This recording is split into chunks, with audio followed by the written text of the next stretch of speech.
This 3-drawer rolling filing cabinet stands about 23¼ inches tall with the wheels installed on the bottom. If you don't want the wheels, it also comes with some stationary feet that screw into the same location as the wheels. The wheels can lock.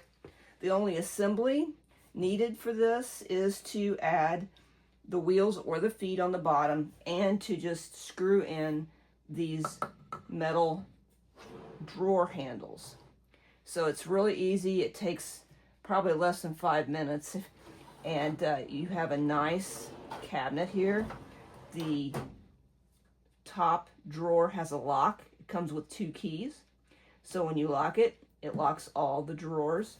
The bottom drawer has a ledge here so that you can add hanging file folders on the side. It's made really nice, has a metal housing. It has faux wood drawer fronts. Looks very nice. It will fit under most desks. I like it.